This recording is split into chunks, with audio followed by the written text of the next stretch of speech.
Hi everybody, welcome again to my virtual campfire. This is Wingman Nation. I'm a former campground owner, lifelong lover of camping and RVing and all things outdoor related.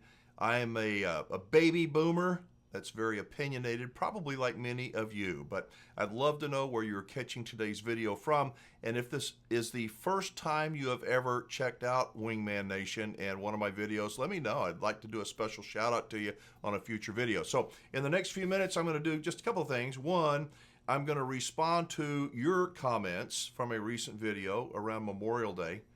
Yeah, that's when I did it, around Memorial Day. And I want to start off by asking you a question. It's based upon this.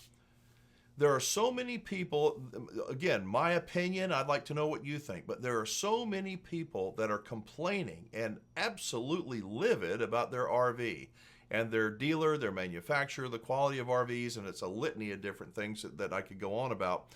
But so many people that are livid. And there's a lot of people that are happy about their RV, that love their RV, recognize what RVing entails. Somebody suggested to me, why don't you make a new YouTube channel or a couple of channels where people can just vent? So I want to know, here's the concept. Two new YouTube channels. One is a positive channel about people that love their RV. They love their RV dealer. They're super happy, and it gives them an opportunity to call a phone number and leave a voicemail message about their experience with their RV, their dealer. They're positive, they're happy. And then you've got another phone number and another YouTube channel. And this is literally, somebody could call it a bitch channel. Well, maybe it's a complain, whining channel, but there's a loving channel. So a positive channel and a negative channel. The negative channel would be for people that hate their RV, that are very upset about their treatment from the dealer or the manufacturer. And what you would do is you would call a phone number and leave a voicemail message that would be put on this channel. And so it would be a hate channel and a love channel, basically a positive channel, a negative channel, and you would help build it. So my question for you is, I guess first off, you think it's a stupid idea or a good idea?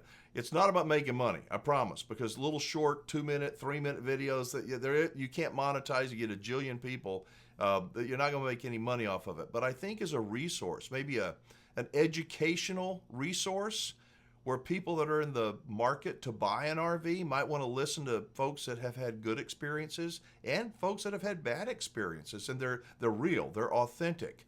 So my question for you is this. If you think that you would call in and leave a voicemail message, you can be anonymous if you want, or you can tell me who you are, but that you would call in and leave a positive message about your RV, your manufacturer, your dealer, type 1. If you would call in and leave a negative message that you're not happy with your treatment, you're not happy with your dealer, the quality of your RV, type 2. If you're happy and you'd call in, type 1.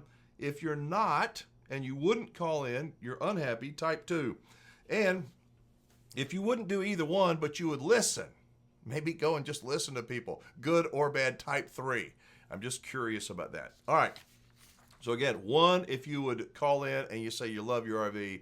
2, not so much, and you say why you don't like your RV. And 3, if you would not do anything except to listen, type 3. All right. So on Memorial Day, I did a video and I talked about lazy days was one of the things. And lazy days had to, they lost $22 million in the first quarter of 2024.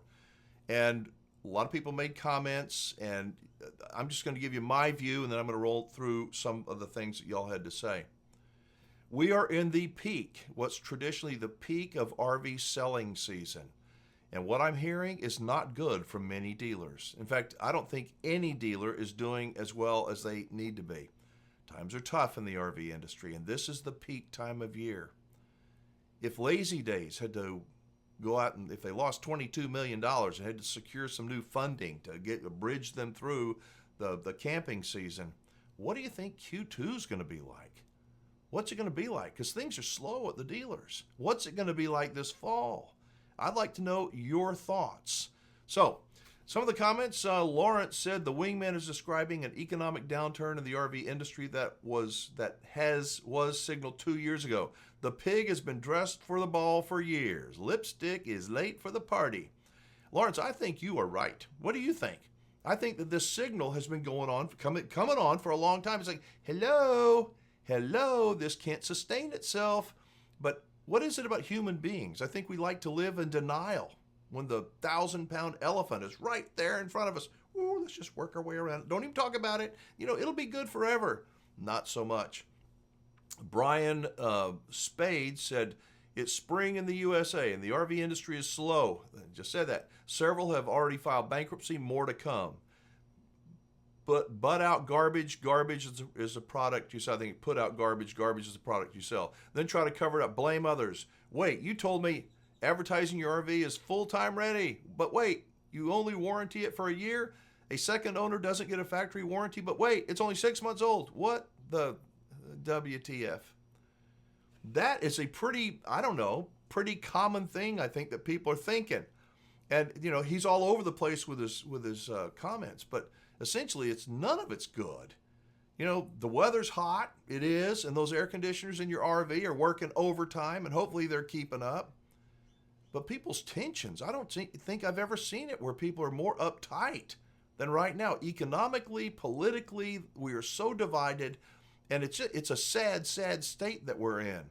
And then when what's happening is all these COVID campers are coming to light. People are waking up from the ether and they're going, oh my God, what did we get ourselves into? These things are a piece of junk. Not all of them, but too many are. Too many people bought an RV that had no business buying them. No business whatsoever. All right, Ann Black. And please listen. I hope you're watching this video. Obviously, you took enough time to write a comment. My contact information, I say it almost every video, is down in the description below. It's my 24-hour voicemail number. It's my personal email address. You can send me a note. You can communicate with me, and I get back to as many people as possible. But here's what Ann had to say. I've been trying to get valuable info to you, but won't phone or email or text. Why don't you try? You might learn something from this 81 years old veteran heavily involved in a lawsuit to help get some of loose on over $250,000. Someone's loss of $250,000, I think what she's saying, on a failed trade agreement. They would have been caught right-handed if AG criminal section of division would have initiated an investigation. The 72-year case wrapped up May 8th after 3 years. Man lose over $700,000. I can't understand this. Forgive me, not trying to be ugly. I can't understand this. And case over deception to La Mesa RV Inc. Yuma. Expose it. Woo. How do I respond to that? Again, my contact information is below. If you want to send me anything, just send it to me.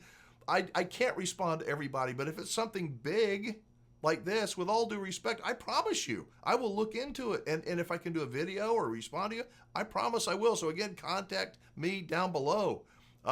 Bibbs, this is a good one. And many of you curmudgeons out there, I think that you may relate to Bibbs.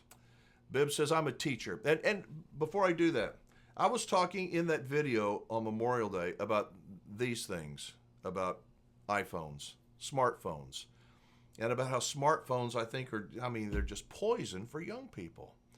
And the comments, the kids in school, obviously it's summertime right now, but when kids are so distracted, we're all distracted by these smartphones and instantaneous notifications that it's hard to get anything done. And kids focus like this, their ability to communicate with old people, normal people, eye-to-eye contact is not very good.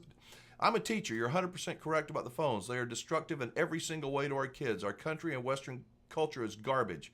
We have elementary school-age kids wearing clothes like the girl in the picture. If you didn't see it, I posted a picture. I saw this woman that looked beautiful. I mean, a beautiful, sexy figure from behind.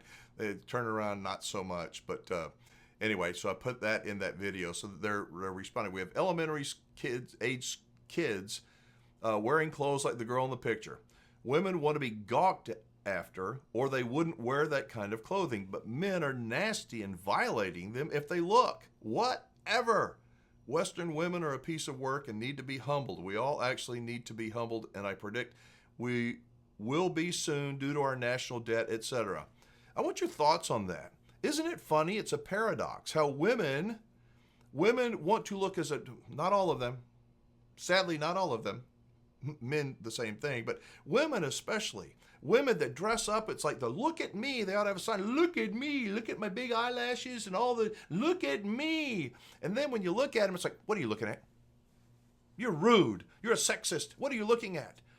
Don't you see that it's a paradox? But maybe I'm the only one that sees that. And kids, these young little kids that are dressing up like hookers. And mommy and daddy say that's okay. Well, everybody else does it. I'm sorry.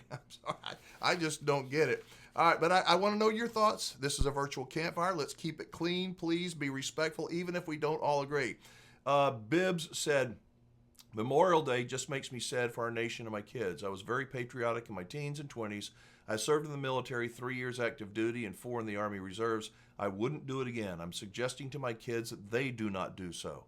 I won't spill an ounce of sweat or blood and don't want my kids to do so for this nation unless we are attacked in or on our homeland. A large percentage of people in our country have whack job morals and values. Plus, the last time we fought for our country was in WW2. I don't think we have to wait to be attacked. I think we're being attacked now. I think we have been under attack. It's a completely different kind of assault than Pearl Harbor or 9/11. 9/11 was a shocker. It woke us up. Bam! And for a while we were together. We put our differences aside. This is a slow stage 4 dark tsunami of change that I see that's been going on for a long time, and now it's manifesting itself all over. It's like a stage 4 cancer. How do you combat it? You got every kind of disease that's out there. We're being lied to. We're fighting with each other. We've been spoiled for so long that we want everything. And now this cancer is eating us up. And I think that our country is the laughingstock of the rest of the world. We don't know what it's like to have hard times. I remember growing up, my dad would tell me about, he had one pair of shoes as a little boy. He was a depression baby. And they didn't have any money. And he was frugal, and I think that I'm more frugal than I've ever been. I don't really need to be, or do I? But I think that people that grew up in the Depression, the parents of the boomers, the greatest generation, they grew up with less. They were more resilient, tougher. I just see that we have got this attack that's going on, and I think that if we don't start recognizing it and taking a stand, and during war, there are casualties. We are at war. You can't make everybody win. You can't give everybody a trophy. You can't do it. We've done that for a generation. Look where it's gotten us. So, Bibbs continues, says the large majority of RV dealers and manufacturers are good representation of our society. Think about that. They're a good representation of our society. They screw people over to get every single penny possible at the expense of lousy work. There's no dirtier and more morally bankrupt industry. No wonder Lazy Days in the industry as a whole is going down the toilet. The sooner it completely goes away in its current location and is transformed, replaced with decent people that feel the moral responsibility to build a reasonable product, the better off we will be. I own a 2003 motorhome, would love to trade it for something newer, but every time I walk into a new one, you can just feel the cheapness, flimsiness, and lack of quality. I feel like I'm going to break something, anything that I touch. No thanks. You people that go, why are you so negative? Is anything Bibbs is saying wrong? I mean, really, you don't have to agree with everything, but is there anything that you kind of see that the morals, the decency that we had one time, at least not everybody, it'll never be everybody, but anyone can't see that the direction we're moving in is not good? We need to take a stand. We are at war. If you've got children, if you've got grandchildren, they are being attacked by love, by inclusiveness. They're being attacked by being told that we're the bad people. You need to be open-minded. Yes, open. We are open, and we are so vulnerable. And I sadly think that we're going to be attacked. It'll be something. Will we have to get another one of these things? Well, probably the thing that's going to wake us up is something that's instantaneous. The 9/11 was instantaneous. The pandemic was almost instantaneous. It was nothing, and then it blew up, and I think that like I said, we have been attacked. It's been for a generation, 2 generations.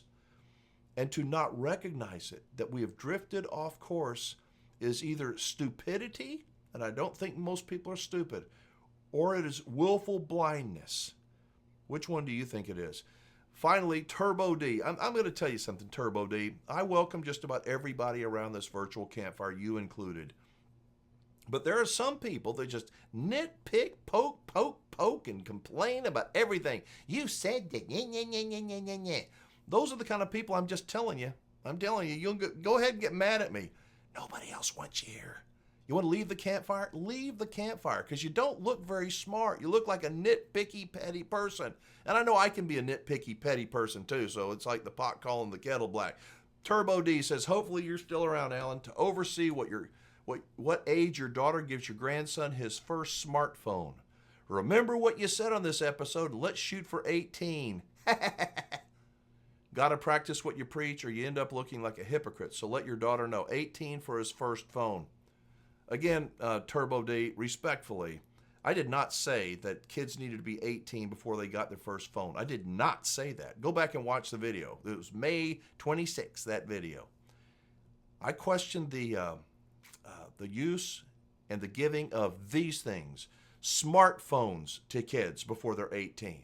Smartphones don't make them smarter. They make them lazier. They make them vulnerable to all the wokeness that's going on around. All of it. It's a drug. They are addicted.